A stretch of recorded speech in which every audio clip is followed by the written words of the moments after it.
Hello guys, আজকে আমরা দেখব ট্রান্সফরমারের বুকহোলস রিলে কনজারভেটর ট্যাঙ্কির সাথে আর প্লাস মেইন বডির সাথে একটা রিলে লাগানো আছে। বুকহোলস রিলের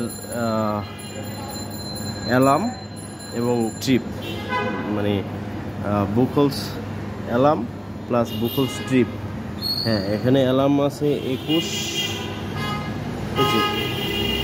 21 নাম্বার আর হলো 22 নাম্বার। 21 এল, এটা হবে L16 প্লাস L127। আমরা যদি এই দুইটা শর্ট করে দেই তাহলে আমাদের উপরে কন্ট্রোল রুমে অ্যালার্ম চলে যাবে। হ্যাঁ, আর হচ্ছে ট্রিপ, যেটা ট্রিপ হচ্ছে 11, হ্যাঁ 11, আর হচ্ছে গ্রিন 11 আর 12।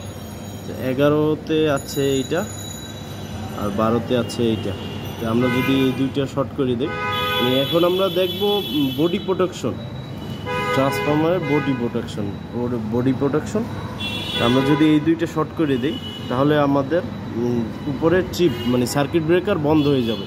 ট্রান্সফরমারের 33 kV সাইড সার্কিট ব্রেকার বন্ধ হয়ে যাবে। হ্যাঁ, এখন আমরা দেখব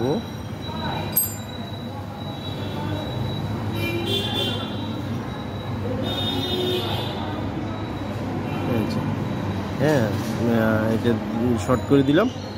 উপরে আমাদের অ্যালার্ম চলে গেছে, অ্যালার্ম রিসেট করার পরে হ্যাঁ, পরে আমরা এইটা দেব, এটা শর্ট করে দেব। শর্ট করে দিলে, যদি শর্ট করে দেয় তাহলে উপরে